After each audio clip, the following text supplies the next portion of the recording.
Good morning, everyone. Can you hear me? Yes. Okay. I'm Alberto La Peña. I'm glad to be here. I'm going to be the moderator of this panel. Welcome, everyone. Thank you for being here. I think this is a very interesting topic that we're going to talk about today, and we have a great panel. Thank you, Consul General Harper, for being here. Jerry, thank you for being here. We are looking forward to talk about your insights. Before we start, I would like just to kind of frame the discussion on, a little bit of what it has been said, the interlink and what's going on between Mexico, Canada, and the United States. I was looking at the numbers of trade since NAFTA was enacted in 1994, where the trade among the three countries was $265 billion. And in 2024 was $1.9 trillion.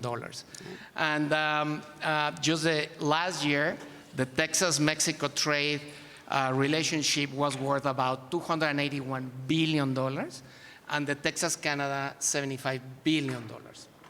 As it has been also remarked, the U.S. trade with both Canada and Mexico represents almost 30% of the U.S. international trade, and the three countries almost a third of the global GDP. Mexico and Canada being the first and second largest destinations for goods export for more than US 40 states. So this tells you, how we have made progress, right? There is also a report by the Baker Institute that they link 56.2 million jobs that are related to the trade among the three countries. And in the States only, just only in the States, 13 million are kind of related to this trade. So we have all this success story of growth or of economic development, but we still have challenges.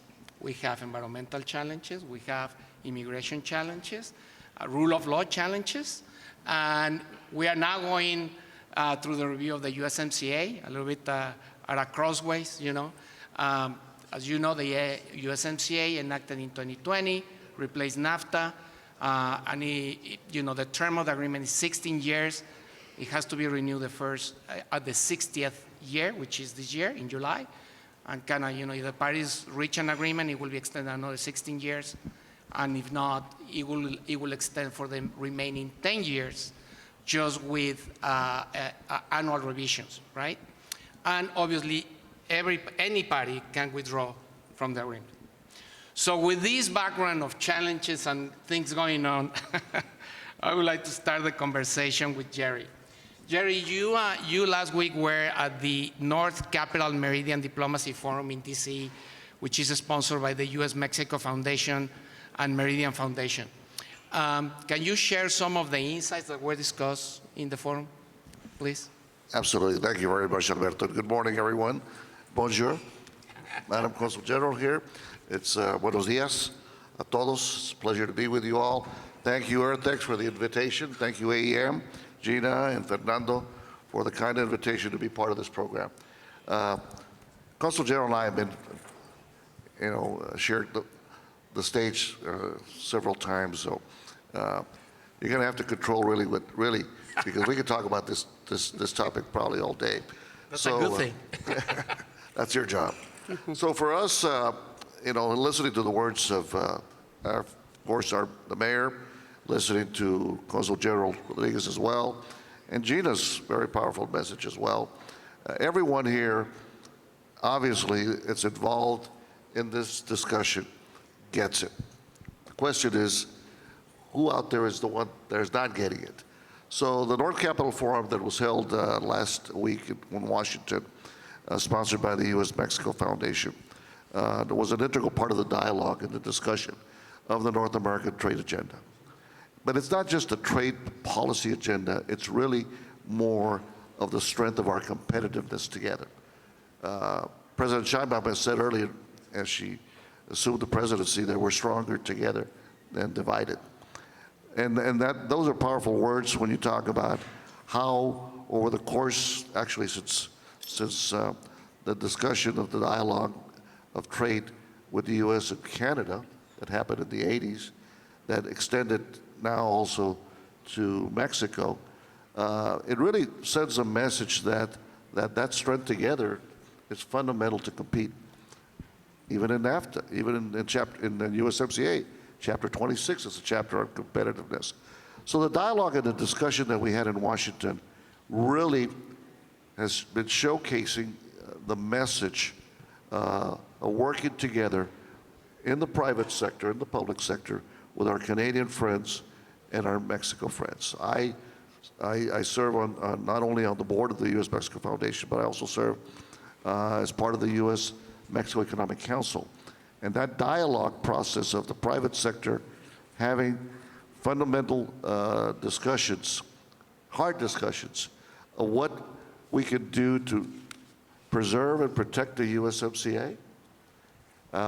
Always want to make it better, because it is a framework agreement. It's not an agreement that's going to solve every one of our country's problems, but preserve and protect it so that we continue to have the economic integration and the value of really creating jobs, protecting those sectors that are important to our three countries, and then thirdly, the national security component. So that was a discussion in North Capitol Forum.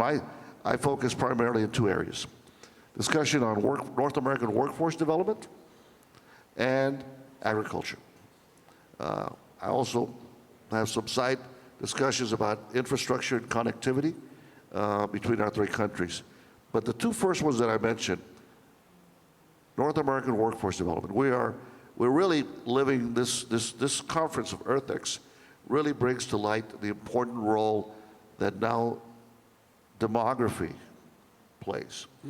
The important role we've been talking about, the important role of geography plays. And thirdly, now the new role, perhaps even more important, the role of geology plays when we talk about it.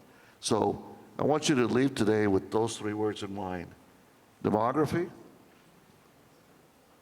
geography, and geology. Because I think those three are really the silent partners in this discussion that we're having on USMCA.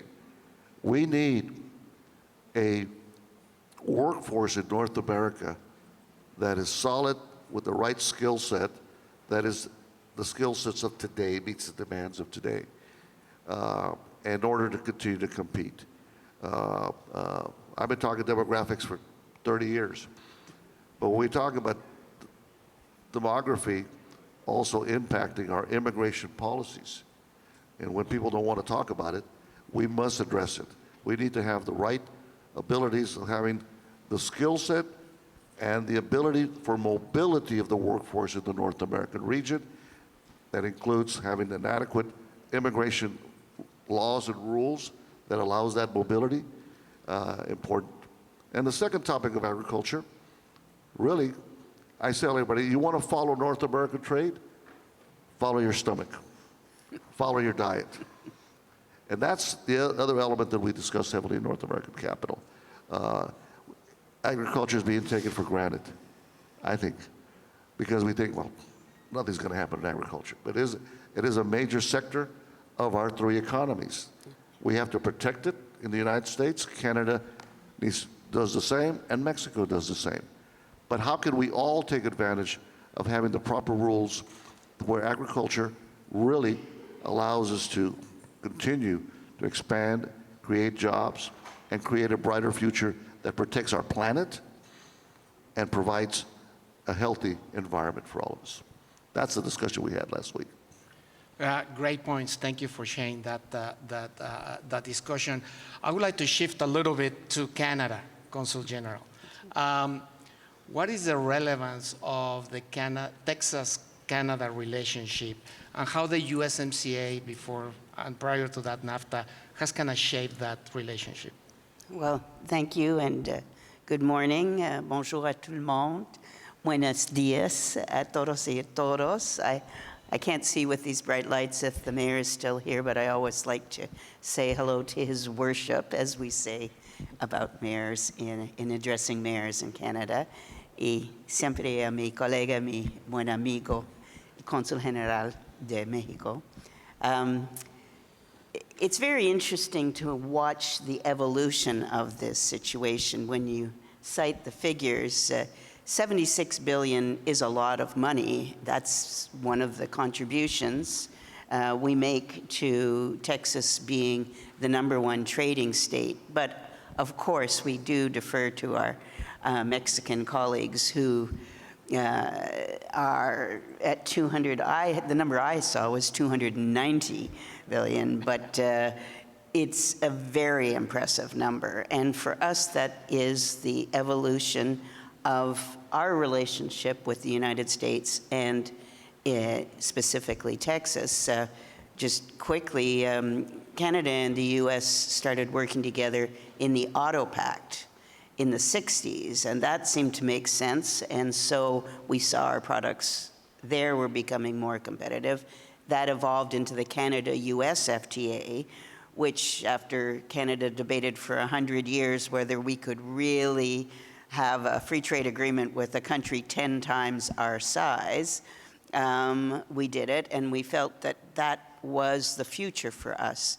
And then immediately the US said, we're looking at Mexico, and we said, let's go. And so we went to the NAFTA, and we saw that that was even better to making our products both cost competitive and globally competitive in the terms of technology. So from our point of view, then after 35 years of NAFTA to get to the USMCA, where we went through opening a big trade agreement, which is always quite challenging and has a lot of volatility for the companies involved, but we felt that it was the time to update the agreement. And now, of course, we have the review. And as we just did a major negotiation, from our point of view, we are totally committed to the review and, as you say, tweaking it as is appropriate. We would like to spare companies the volatility of reopening such a major agreement, but we're all set to go. And as people have probably heard, there are discussions going on in Canada, Mexico, Canada, US, Mexico, US. It's obviously an area that's quite important to people. And in this context, we see what we are doing here in Texas. Because, of course, when we talk about data on trade, we are usually talking goods. And just in this DFW Metroplex, look at the industries that are here. We have the auto industry, we have the aerospace industry, we have the defense industry, but we also have the high-tech industry, telecoms. That's why Canada initially put its consulate general here in Dallas. There is so much going on, and now the evolution of Y'all Street. So we're seeing our banks and our pension plans come more and more to this area of Texas. So as we've integrated starting with our auto industry and then moving to all these other complex industries, we believe that we have integrated the lessons of cost competitiveness and technological competitiveness with reliability and credibility, because we learned it during COVID. That's really important with supply chains, that you can count on people and that you know that these are agreements and relationships that are solid and that will continue to give you the future that you want. And from our point of view, that future clearly includes the dimension of climate policy. For us, we have a government that believes very much in what we call values-based realism, practical and principled. So for us, climate policy comes into this. It is our industrial policy. It's in a major dimension of everything.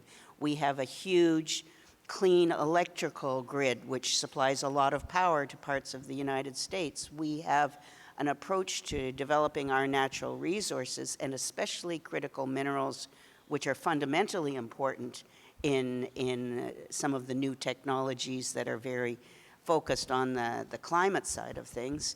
These are all contributions we make as we evolve, and we see this again here in Texas. Yes, the energy relationship for us, we are like Texas, all of the above.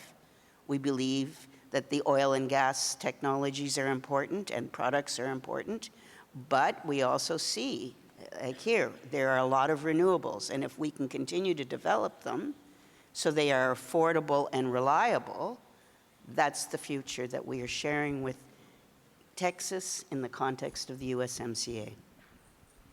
Jerry, I don't know, you want to add something about this? I agree, ditto. Ditto, yeah. Actually, she's always been right on target. She's a little bit more diplomatic than I am sometimes because that's her role. But definitely the integration is fundamental. Economic integration is fundamental because that's what everyone in the private sector is seeking. And of course, any public figures also wants to make sure that strength continues and grows, not really take a step back. So, you know, from what you both are saying, we're better together than apart, right? And I think one of the examples that you mentioned, Consul General, was in COVID. When, for example, in the case of Mexico and the United States, the rules of what it was an essential thing to do, an essential activity, the concepts were different. That disrupted the supply chain, and that was just kind of a small thing that showed why we should be more connection, more connected, more homologation of rules, of processes. So we, instead of going part ways, we are getting closer. One thing that I would like to ask you both is, where do you see the main challenges? Now we're talking about US-Canada and Texas-Canada relationship, trade relationship.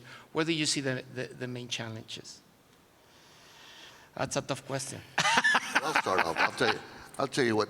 One of the things that we have been working on in regards to the dialogue and the discussion is really the area of infrastructure, the adequate infrastructure of our growth in North American trade. Texas is fortunate to have 28 ports of entry, for example. But the connectivity between the three countries is fundamental. We're fortunate Dallas' I-35 corridor is fundamental to the whole North American trade agenda. So we need to have the adequate infrastructure that facilitates the flow of commerce, that fundamentally allows the supply chain networks to flow securely and efficiently. So that's one challenge because it takes a lot of money. And I work closely here in Texas with the whole planning process of freight mobility, the process of our efficiency of our ports of entry, and having the adequate infrastructure for that commerce. And then included with that is the process of commerce, our customs facility. There's a chapter 6 of the USMCA that focuses on customs and trade facilitation. So those are that discussion that we're looking at and having right now in this joint review is to look at those areas, where can we improve them, and there's some changes that we need to make. This is the time to do it. That's why it is a joint review. So when we talk about infrastructure, I think that's a fundamental challenge. The other fundamental challenge that we're having right now is, quite frankly, the whole element of economic certainty that also involves the certainty of the rule of law to work within the three countries in a prosperous manner that allows us to compete with other parts of the world as well. I think those are two key challenges. And as I said, the biggest challenge right now is really preparing the workforce of tomorrow and what we face in the coming years. 30 years ago, well, actually, in 1990, when NAFTA went into effect in 1994, and quite frankly, even in 2000, AI is not included in any part of the discussion other than digital trade or digital commerce.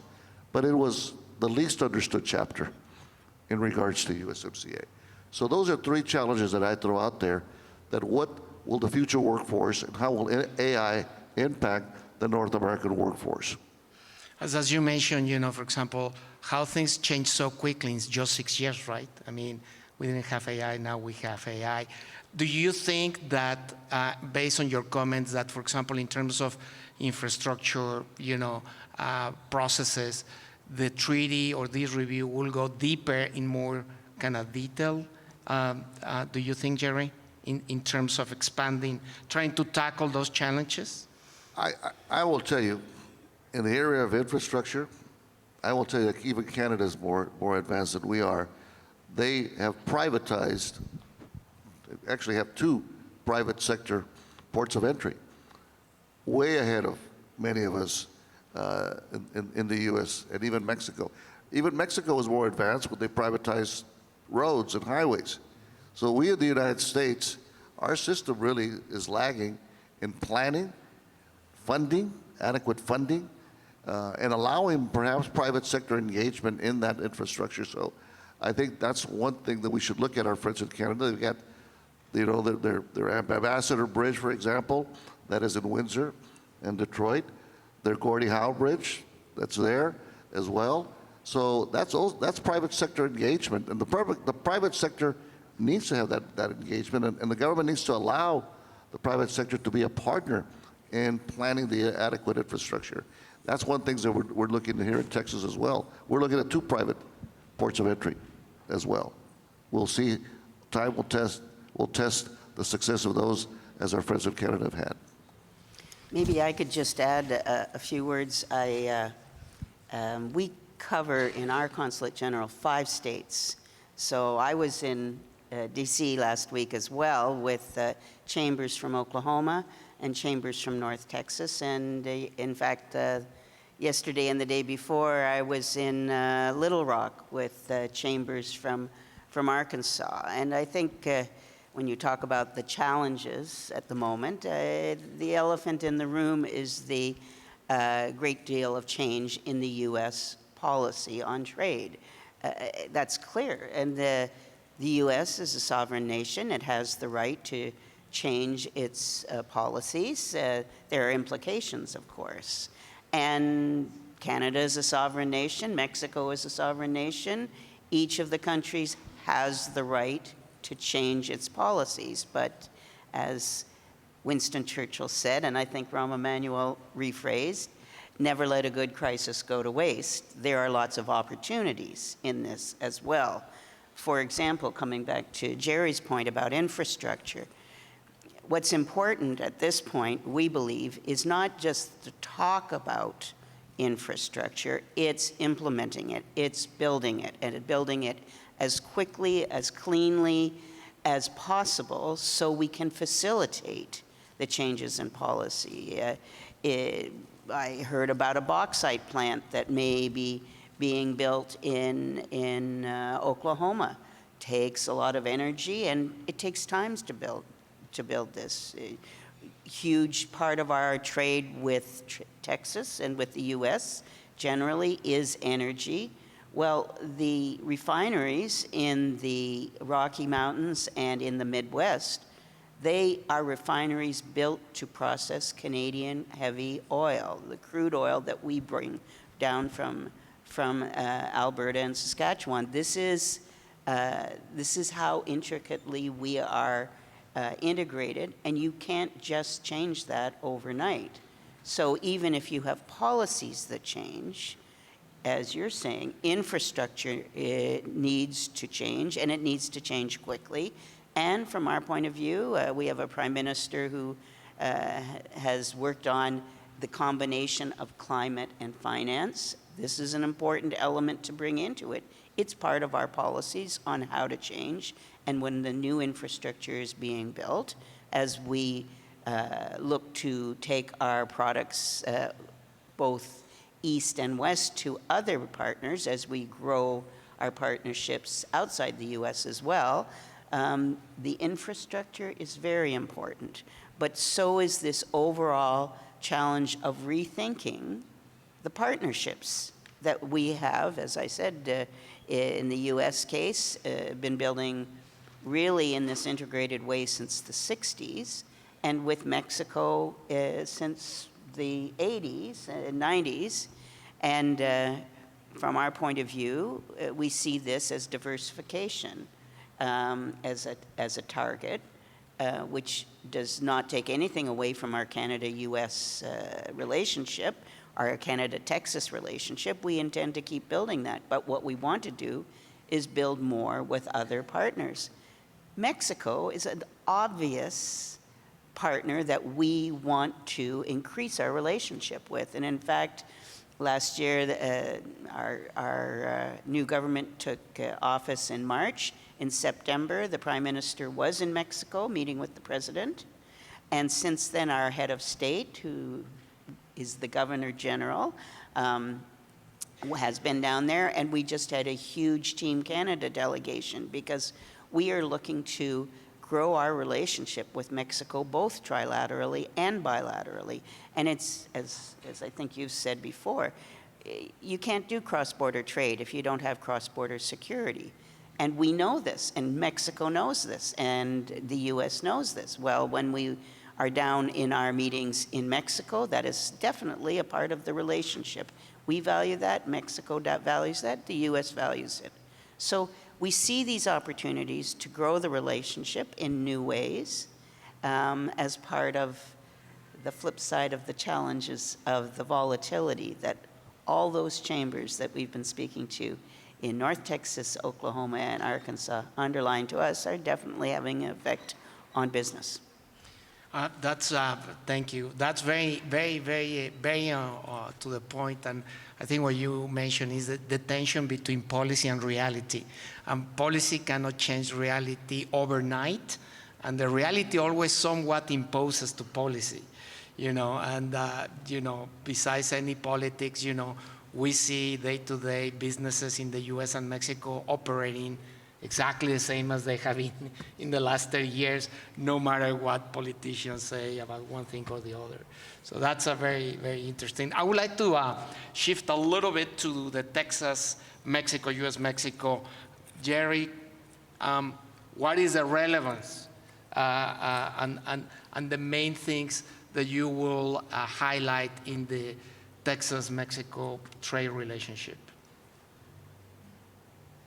Well, you heard this morning the important role of trade between Texas and Mexico. For Texas, export jobs are critical. Therefore, Mexico is Texas's #1 trade partner. But as I said, the challenges of the infrastructure is not there. It has not been met adequately. So Texas won the geographic lottery of North America. If you look at where Texas lies today, we really won the lottery. And then, so everybody that lives and works in Texas should thank someone, thank God, thank this planet, that Texas ended up right dead center of Canada, US, and Mexico. The question is, do we understand the value of the role of what this state provides? We could talk about numbers, and we could talk about, vehicles and crossings and millions of dollars here, millions of dollars here. But fundamentally, we are in the right location. We're right where it's important role. That's why I really enjoy working with Consul General Harper as I probe, because I'm very inquisitive, Canadian investment in Texas. How many Canadian companies are in Texas? The role that they play, whether it's in logistics, manufacturing. People want to come to Texas. We're always talking about nearshoring in Mexico. Yes. The last 30 years, that's what Texas has been doing, has been the nearshoring example, or the best example of nearshoring, as companies from other states have been coming. Finance, they're coming here for a reason. This is a business-friendly state. I thank God I live in Texas and that I work in Texas. So I think everyone that really has not discovered Texas has really been living in a different world, a different planet. So for us, the location provides a great opportunity for growth in the North American trade model. It's up to us, the people. My concern is the apathy of the private sector not being engaged in promoting the strength of our North American trade agenda. And that's fundamental to the success of this review. So everyone in this room, everyone that lives in Texas, every Chamber of Commerce, every organization, AEM, USA, you name it, fundamentally should be totally engaged in ensuring that this agreement remains in place, that it gets stronger, that it gets better, and that it continues to be extended every 6 years. If we take a step backwards, the uncertainty will continue. Business does not like uncertainty. I'm a banker, okay? I take risk every day. I don't like uncertainty. But I have to be engaged in this dialogue that we have. But I challenge my other fellow bankers, I challenge my fellow business leaders in the state of Texas, what role are you playing? You either stay on the sidelines, someone else will decide your future, or you get involved and you take a stand and you get out there and you promote the strength and the value of economic vitality created as a result of USMCA. It's been a net gain for not only Canada, Mexico, and the US, but there's been a greater net gain for the state of Texas. And Yeah. may I just add, it's clear that as the #1 trading state, Texas is playing a key role in the U.S. as well as North American future. And certainly it's inspiring to all of us to see how Texas has changed its economy in the last 20, 30, 40 years. It is very impressive, and it's important to recognize that. And what are the elements here that we can learn from? And I think that's one of the reasons we invite Canadian people to come down, decision makers, to see how this is working. But one element that isn't always highlighted is #1 trading state. It's because there are a lot of countries who are contributing in terms of trade and in terms of investment. And fundamentally, Mexico is leading that group. Canada is right there, integrating. We make things together. We don't just ship the product there. We used to talk about, when I focused on the Canada-US border, things cross the border, especially autos or aerospace products, 6 to 8 times to make a product. That's certainly true down at the border in Laredo and El Paso, and you can see how this integration, it makes us globally competitive. And it's that international dimension that really makes a contribution, and that is trade and investment. People usually, you can count Greenfield because you can say, okay, Bombardier, I know that's a Canadian company. I see the jobs they create here in the Metroplex. I see the engagement in the community where they are. That's what you want from any company. But what we don't always see, for example, is this dimension of the financial sector. We have major pension plans. They have huge investments in Texas. But because of the nature of that kind of investment, you don't know. In fact, when we've asked a couple of them, they don't measure it by state, but they know they have a lot of investment here. They're very attracted by what's going on in the financial sector. Scotiabank made a lot of headlines when they came down, one of our 5 or 6 big banks, and creating 1,000 jobs here. These are the kind of contributions that we as the partners of Texas are contributing to the Texan economy, the American economy, and the North American economy. And from our point of view, we do like it when companies will stand up and say, we see the value to us in our prosperity, in creating the jobs that we do. We see the advantages of working together and building globally competitive products together. Can I add one more thing to what You see, you didn't have to worry if we'd get through everything. Let's not forget also fundamentally the role of small businesses. Oh, yes. We don't talk about it enough. We think that USMCA is all driven by corporate America or Yes. corporate Canada or corporate Mexico. The small business community is the heart of our economy. So Texas is full of small businesses. The border is all full of small businesses. So I live trade every day. My office is overseas I-35. It starts in Laredo, flows through Dallas. So I see trucks, I see trains. I love them. I like to hear the sound of the whistle. That's train that are bringing raw materials into Mexico, and it's coming back fundamentally, to feed us, whether it's grain or wheat. And at the same time, I see the trucks full of raw materials that come back as finished product.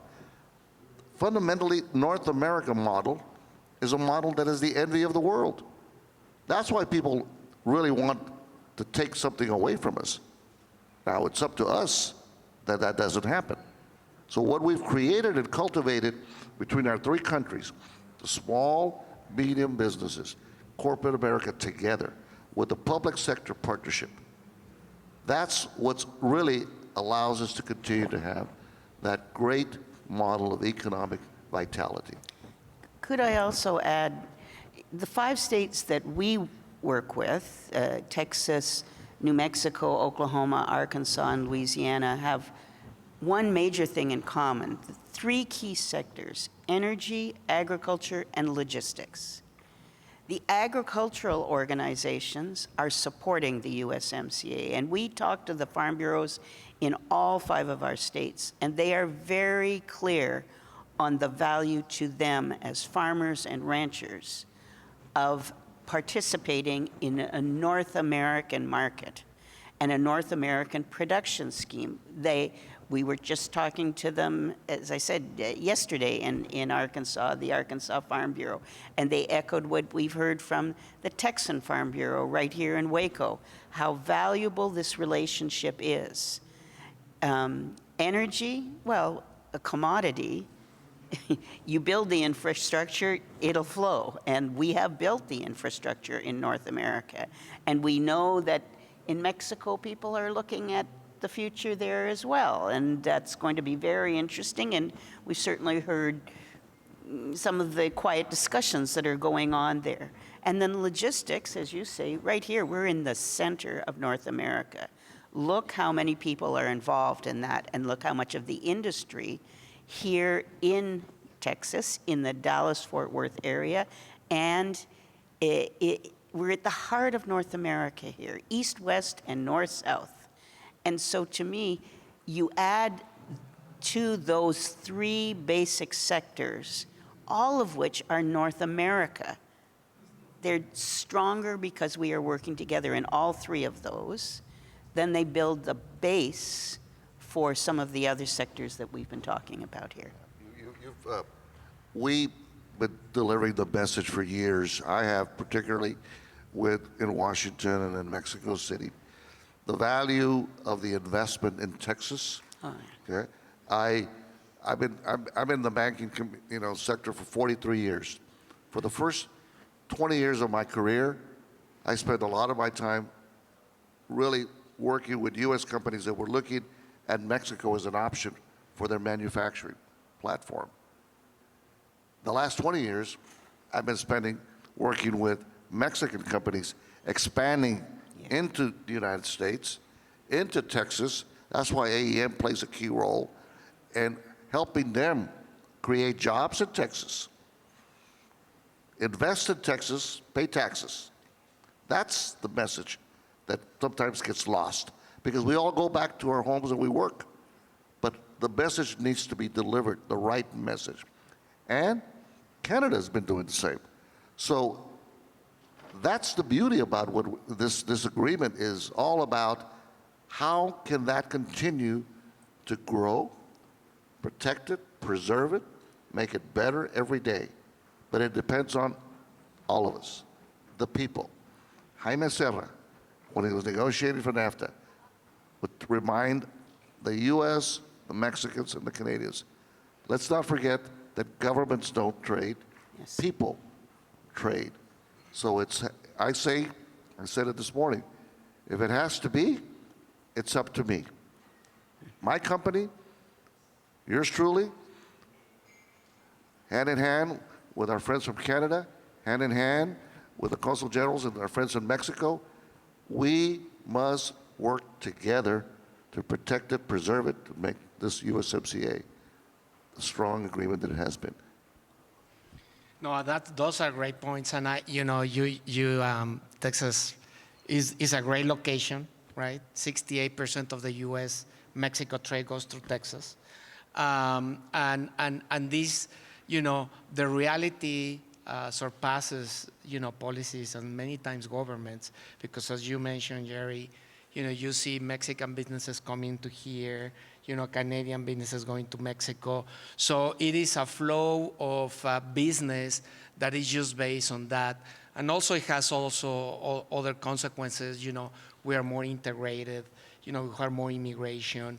Because sometimes we are more alike than what we may think, and we have more things in common, both in trade and as people, than what we may think, right?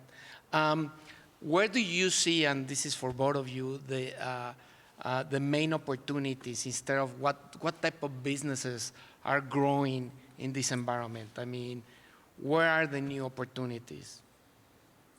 I see a wealth of opportunities in the area of logistics for the supply chain network. COVID taught us how little we knew of what sectors we depended from other countries that were not in North America. And included in that area of anyone involved in the supply chain network and the skill set for that supply chain network, which begins from the raw material to the ground, to the manufacturing process, to the delivery to the consumer, is a supply chain network. If I would tell my grandkids right now, hey, go into the area of logistics and planning. And I think AI is going to contribute to some of that.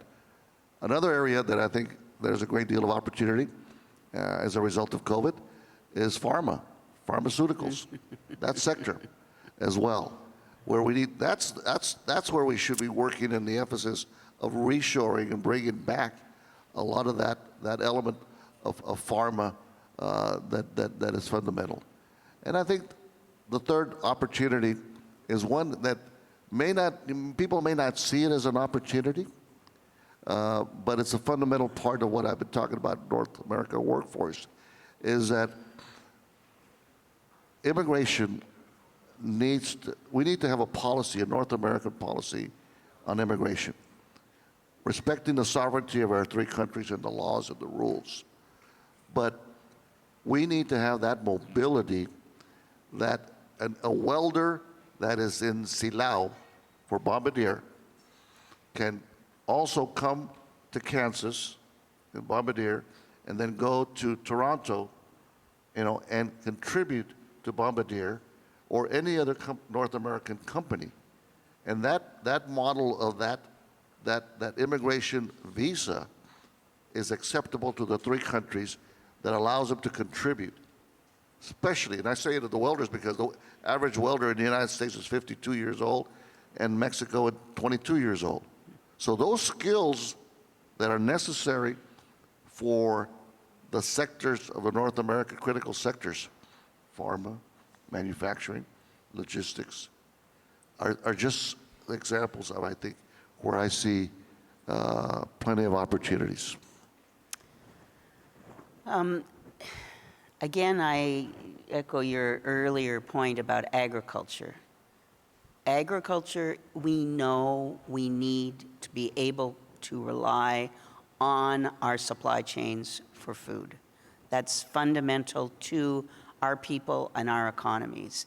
And we are three powerhouses for agriculture, so working together, we continue to see that will be a key sector moving ahead. I think that it's also clear energy. All three of us have energy, and as we have seen over the last year, energy will continue to be in demand in increasing amounts as we look at the AI and the data centers and the climate effects, heat and cold. we are going to need more energy. And going to CERAWeek over the last few years, we've seen this recognition that it is a sector in transition, and it has to be handled practically. We have to recognize that it takes time to build things, but we need to speed up that construction. Again, so that makes infrastructure a major area. I would say we are seeing in advanced manufacturing, it's a little hard to predict at the moment where the audio industry is going to go because it is very affected by the tariffs. But it's hard to see how we won't need vehicles of some kind. And so to me, that will continue to evolve. In Canada, we are doing more and more on electric vehicles, and that brings in critical minerals. Critical minerals, we know we have them. Canada is one of the mining giants in the world. We in Australia are all around the world working on mining. We have those, we have the technologies. We see that as an area that's growing. Advanced manufacturing in general, I think it's clear with, and to give credit where credit is due, we have seen this administration encourage its allies to reach their 2% targets and now meet a 5% target. That means that defense industry will be having more funding. We can see that in this area. I think dual use will have a lot of value. We know we have learned a lot from technologies that have been developed for defense uses, but they have come into our mainstream life, and I think we will see that very much as an area where there will be potential. So, and all the technologies we see, when we put the three countries together, we have great opportunities. And frankly, we're a country that really values our immigrants. We have to be careful. We're not immune to any of the trends that are happening in the US or globally. We can only absorb so many immigrants at a time, but we see the real value of attracting bright international students, countries and companies that have new technologies. And again, if we work as we can to take that advantage of those partnerships, technological partnerships, that's the future for all of us, because those technologies feed into all the sectors I've just mentioned. I will add one more that I think I failed. And, knowing that our Consul General for Mexico, military background, distinguished military background, I'm a military guy too, so security. I said yes. that shared security is shared prosperity. So anyone involved in the element of providing, the element of security, whether it's cybersecurity or physical security, threat elements that are there are people that want to harm success. So therefore, that's an element there that some folks will also look at, the area of security. Yes. That would be fundamentally good for business. Thank you. We ran out of time. I don't know if someone in the audience has a question. If you raise your hand, if you have a question. Yes, go ahead. I know what's your personal point of view, Gary, of the value that we add, also Federal Council, that the value we add together, right? From your personal point of view, what is the value that the decision makers see in us right now? And what is our main challenge right now to make them change? Because we know that our relationship together have shaped the world the past 30 years. So what do you think is the point of view of the decisions made? I know your point of view. So just to repeat for people that what you're asking is, we've been saying here in every different way we can think of, the value we see of the three countries working together. How do we help ensure that the decision makers are very aware of that?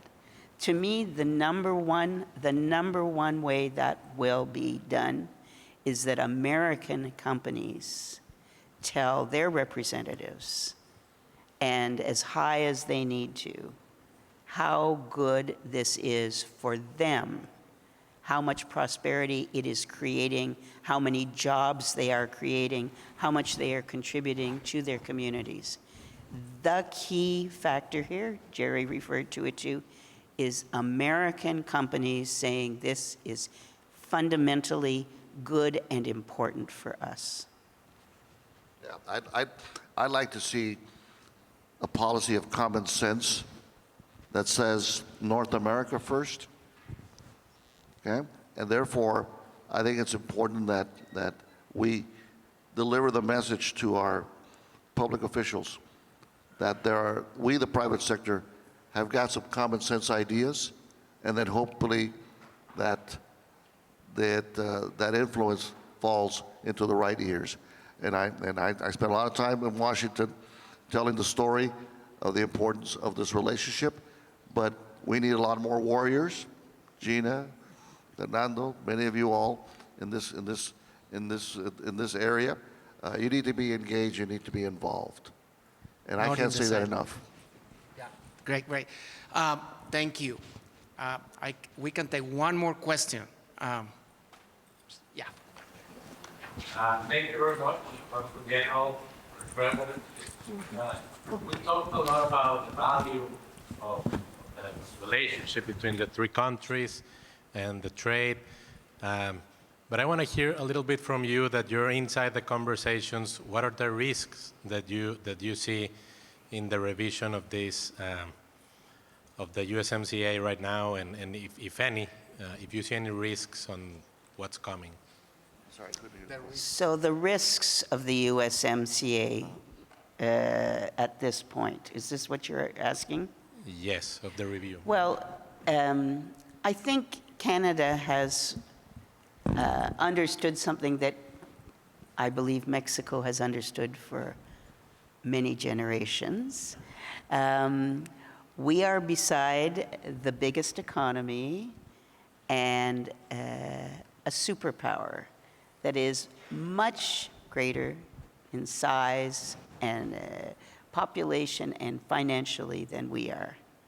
So as Pierre Trudeau, former Prime Minister, said, it's like sleeping with an elephant. One little twitch can really affect us. And that is the risk. That's why it took us 100 years to do our first free trade agreement with the US. There is no getting around that. Europe, they talk about how wonderful, and they have done amazing things if you think of the history from World War II, but they have balance. They have 3 or 4 immense countries, but they're the same comparable size. We, Canada and Mexico, are not in that situation.